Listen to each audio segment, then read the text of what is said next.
Temos brigas! Olha, conforme vai batendo aí o desespero no Bolsonaro, porque ele já foi avisado aí que o projeto de anistia foi pro espaço. A chance aí dele conseguir uma anistia via Congresso Nacional é zero. Então, bateu aí o desespero, não só nele, mas em vários dos seus aliados que estão aí sob ameaça do próprio Bolsonaro e de outros aí da trama golpista de que serão delatados no futuro.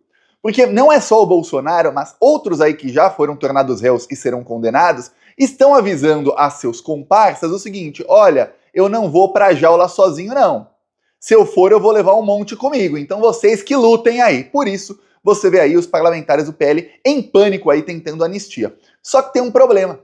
Agora o foco de toda a imprensa, eu avisei aqui antes, hein? Comenta aí, plantonista, para que quem tá chegando aqui no canal veja que é verdade. Eu avisei ou não avisei já faz semanas que o projeto... Aliás, ó, e algumas dessas coisas já faz mais de um ano. Que o projeto da imprensa é o projeto Tarcísio e que agora vão começar os ataques ferozes ao Lula. Inclusive, no ano passado eu falei, olha, lá pro meio de 2025 vai surgir algum escândalo para pegar forte o Lula. E citei. Falei, ó, é sempre no terceiro ano de governo, que é um ano e pouco antes da eleição, para não dar tempo ali do governo se recuperar. Em 2005, inventaram o mensalão, que depois foi provado que não tinha compra de votos, que não era nada daquilo que a imprensa ficou anos e anos, e até hoje, jornalistas da imprensa disseminando fake news do que era o mensalão. Era um esquema de caixa 2 com dinheiro da Visa, cartão de crédito, não tinha nem dinheiro público no tal do mensalão. 2005, maio, o mensalão, se você não sabe, saiu no dia 2 de maio de 2025. Pois bem, em 2013, em junho, começaram as jornadas aí que os webcomunistas e o PSOL tanto adoram. Lembro em 2013, né? Lembro em 2023, quando fizeram 10 anos, eles estavam todos fazendo festas e comemoração e posts ali em homenagem aos 10 anos ali daquela desgraça que ajudou a derrubar a Dilma. Ali foi terceiro ano de governo. A Dilma ainda conseguiu se reeleger, o Lula, no caso, conseguiu se recuperar no caso do mensalão e foi eleito. Pois bem, falei, 2025, prepara aí meio do ano. Chegamos maio. O que aconteceu? Mesmo time. Começa o negócio do INSS. Então, a esmagadora maioria dos bolsonaristas está focada em atacar o Lula com mentiras. O Nicolas fez um vídeo atacando o Lula, um monte de mentira, mas é uma atrás da outra. Todos os bolsonaristas estão compartilhando aquilo e compartilhando outras mentiras contra o Lula. E a imprensa se voltou aí contra o Lula e voltou ao lugar que a gente esperava. Que é até a Daniela Lima, e isso é muito importante para essa esquerda que adora idolatrar jornalistas da Globo, adora idolatrar gente que era de direita e fingiu que mudou para a esquerda. Até a Daniela Lima, foi ela quem disseminou a fake news que embasou o vídeo do Nicolas. É fake news mesmo, assim, inventado pela Daniela Lima. Ela pegou um dado do número de empréstimos que foi feito no ano e falou, olha, isso aí é o total aí de corrupção. Você falou, não, nada a ver.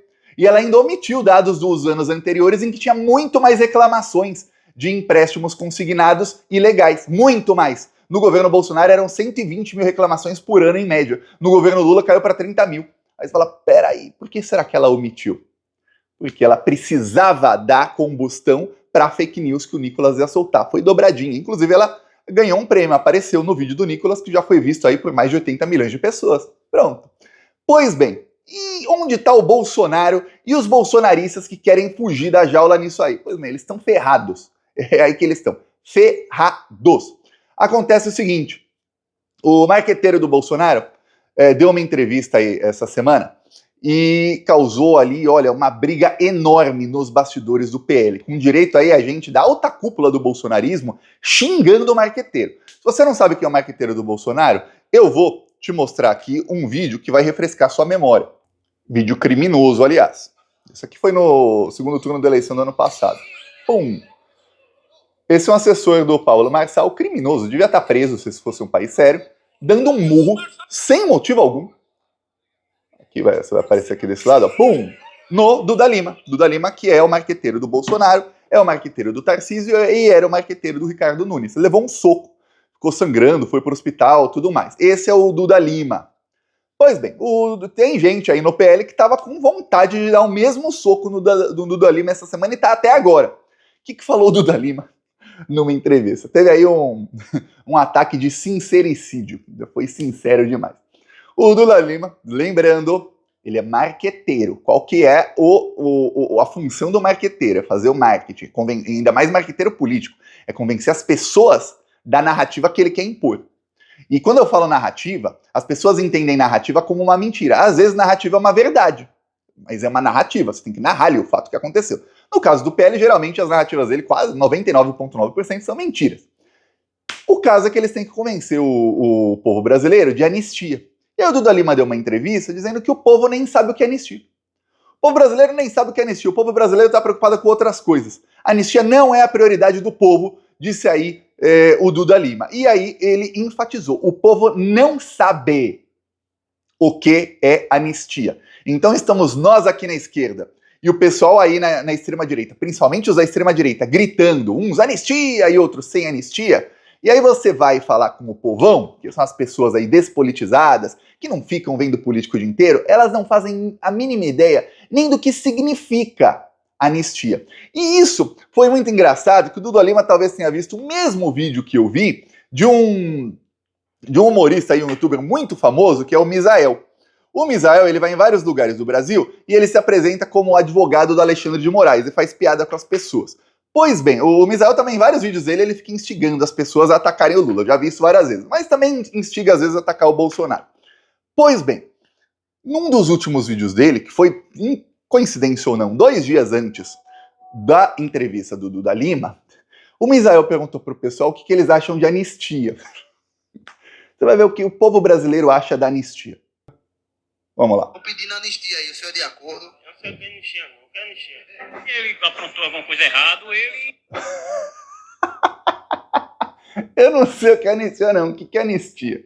Outro trecho. Aí, usando anistia. Adolescente é uma coisa séria, viu?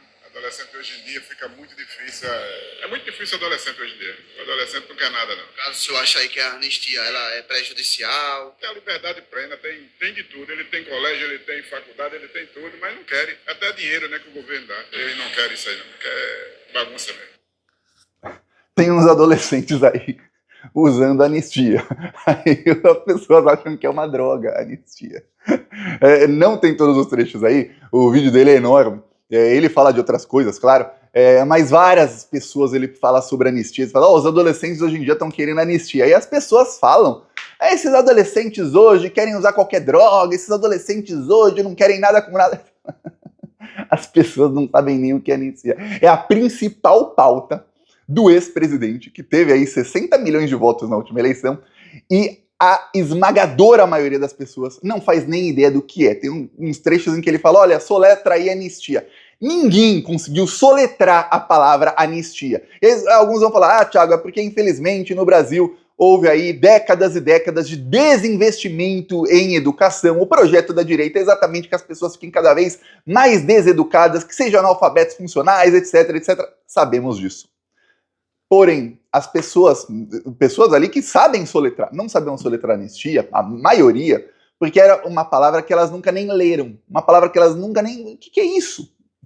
É isso, tá? Essa é a principal pauta do Bolsonaro. Então começou uma briga enorme ali entre os parlamentares do PL e também com o marqueteiro. Um parlamentar do PL falou até para a reportagem do Metrópolis o seguinte, se o povo não sabe o que é anistia, cabe ao marqueteiro fazer campanhas e conscientizar a população.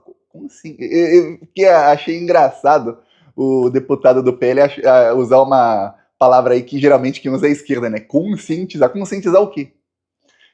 Vamos conscientizar aqui, olha, 1.500 terroristas tentaram dar um golpe de Estado, esse golpe foi incentivado, foi planejado por alguns generais e o ex-presidente Bolsonaro e a sua corja.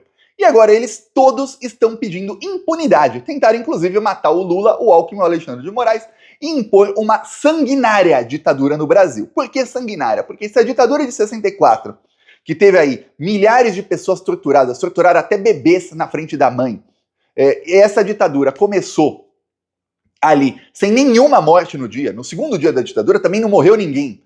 Você imagina como seria uma ditadura que já ia começar assassinando o presidente, vice, ministro do STF e uma quarta pessoa ali que tinha o codinome de Juca, que não se sabe quem é. Alguns acham que é o Flávio Dino, outros acham que é o Haddad. Você consegue imaginar o tamanho da desgraça que ia ser depois, o pós dessa ditadura, quantas pessoas iam morrer no segundo dia? Se já iam matar 4 no primeiro. No segundo dia iam matar o quê? Dezenas. E aí depois, quantas? Ia ser uma loucura. Então, a anistia é impunidade para isso tudo. Isso é conscientizar. Agora, eu não sei o que o deputado do PL quer que o marqueteiro conscientize. Aí chegaram a falar até em demissão do marqueteiro, porém, o braço direito do Malafaia, Sóstenes Cavalcante, que hoje eu posso dizer, ele é um dos nossos maiores aliados na luta contra a anistia, porque o Sóstenes, ele é aquele que... ele é o chamado fogo amigo do lado de lá. Ele dá tiros no pé, tiros nos aliados dele, tudo. O Sóstenes, cada vez que ele abre a boca, ele consegue atrapalhar muito. Inclusive, eu falava aqui, olha, a chance de anistia é 0, mas sempre tem aquele 0,1% de chance, até o Sóstenes chegar. Sabe aquele enxaguante bucal, aquele, às vezes para limpar o chão, que fala, olha, matamos 99,9% das bactérias. Pois bem, o Sóstenes é aquele que chegou para matar o 0,1 que faltava. O 0,1 de chance que tinha de anistia, o Sóstenes foi lá e esmagou. Primeiro, vamos lembrar, ele organizou ali um boicote aos trabalhos na Câmara dos Deputados, paralisando todas as sessões, justo no dia em que os maiores empresários do Brasil estavam pressionando para votar um projeto que dava ao Lula liberdade para negociar tarifas com o Trump. Inclusive, essa semana, o Haddad se encontrou aí com um dos principais secretários do Trump, exatamente para tratar de negociar aí as tarifas. E o Haddad foi para cima. Não pense que o Haddad foi lá, vamos aqui negociar, senhores americanos, faça alguma coisa. Não. Falou, vocês aí estadunidenses estão cobrando tarifa, só que a nossa relação comercial é deficitária. Quer dizer o seguinte, a gente compra mais de vocês do que vende. E as nossas tarifas com vocês, no total, são menores do que as de vocês pra gente. Então tá errado isso aí. E não é só com o Brasil, não. É com toda a América do Sul. Vocês têm que ver aí o que vocês estão fazendo que tá errado. Vocês estão levando aí, o Haddad avisou pra eles, vocês estão indo por um caminho que vai todo mundo querer fazer negócio com outros países e não com vocês. Não com as palavras que eu falei, claro, da maneira refinada, que fala o Haddad, em inglês ainda, né? Estava falando lá com o secretário estadunidense, e sempre ali, calminho, não vai brigar com o cara. Pois bem, se fosse eu, já ia terminar em porrada a reunião. Pois bem, essa é a pauta aí. E aí o que aconteceu? O Sóstenes travou aquela votação. Líder do PL. Os empresários bilionários que estavam ali, são bem bolsonaristas, ficaram irritadíssimos com o Bolsonaro, que sabem que a ordem parte dele, e com o PL.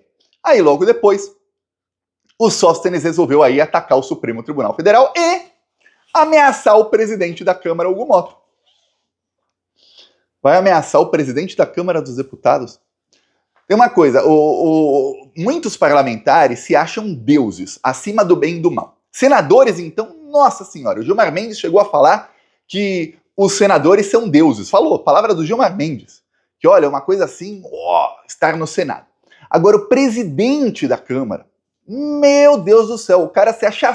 Quem é Deus perto do presidente da Câmara? Por mais que sejam pessoas humildes, às vezes, na grande maioria não são, não sei aí, Hugo Mota, o cara tá acima do bem e do mal, é empresário pedindo favor para ele dia e noite, gente bilionária, gente muito poderosa, donos de banco, donos de veículos de comunicação, pedindo favor para ele, ministros do Supremo, deputados, presidente, todo mundo querendo falar com o presidente da Câmara. Aí, em vez do Sóstenes lá e afagar ele, falar, olha, vamos fazer do jeitinho que a gente quer. Não. O que o Sóstenes fez? Ameaçou. Aí acabou a anistia. Então, começou agora uma briga. Essa briga é desespero. Por quê? Porque essa semana o Supremo Tribunal Federal já está tornando réus aí mais dos golpistas. Agora é o núcleo ali da desinformação. E o que tá apavorando é que nem acabou o inquérito das milícias digitais. O julgamento que tá tendo essa semana aí, tornando réus os principais aí do núcleo de desinformação que tem toda golpe de Estado, esse julgamento é uma prévia, um copia e cola do que vai ser o julgamento daqui a alguns meses dos que serão denunciados aí no inquérito das milícias digitais. Vão ser indiciados, depois denunciados. Por quê? Porque é o mesmo crime. Eles estavam desinformando a população para incentivar a população a dar golpe de Estado.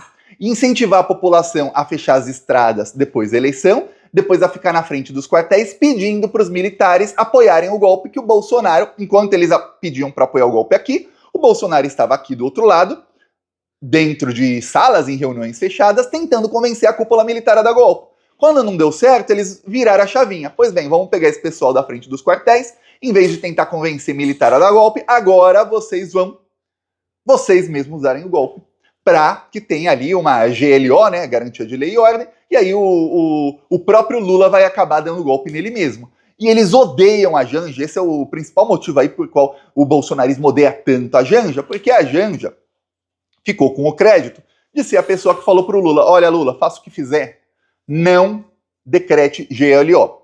Opinião aqui do Thiago, o Lula jamais decretaria GLO, mas como a Janja ficou ali com essa pecha aí de que foi ela quem falou pro Lula, isso pro bolsonarismo é imperdoável e por isso que ela passou a ser alvo de ataques do bolsonarismo, até hoje vai ser sempre, né? Porque para eles, não teve golpe, aí um dos motivos foi a Janja. E a Janja ter falado pro Lula, obviamente, ajudou, mas o Flávio Dino também já tinha dito, GLO não, a gente tem aqui algumas coisas que podem ser feitas. Pois bem, agora tá aí batendo o desespero que eles estão vendo o caminho da jaula, e muitos parlamentares também estão vendo o caminho da jaula, porque eles, nos bastidores, são ameaçados por esses que estão sendo tornados réus, tá? Muita gente está sendo tornado réu, pensa, peraí, eu aqui, Zé Ruela, sem foro privilegiado, tô réu, a hora que eu falar que abrir o bico, imagina o cara já foi condenado e preso, e falar, olha, deputado tal, tal, tal e tal, deputados fizeram a mesma coisa que eu, e delatar e tiver prova, o cara que não tem foro privilegiado e tá preso vai ser solto. E quem vai ser preso? Os deputados no lugar dele. Por isso que vários estão aí apavorados. Gustavo Geyer é o mais apavorado, porque ele tinha um canal no YouTube e ele pregava golpe dia sim e dia também. Aliás, o fato dele não ter sido preso antes de assumir aí a cadeira da Câmara dos Deputados é outra daquelas que a gente fica assim, meu Deus, o Alexandre de Moraes só peca quando ele é aí conivente não, quando ele é misericordioso demais com essa corja maldita. Veremos aí os próximos passos, mas a boa notícia é que eles estão aí no caminho da jaula, em pânico e já brigando entre si. Peça sua inscrição no canal, seguimos aqui na luta e lembrando que dia 9 a gente vai lançar o nosso curso do Instagram. Falou!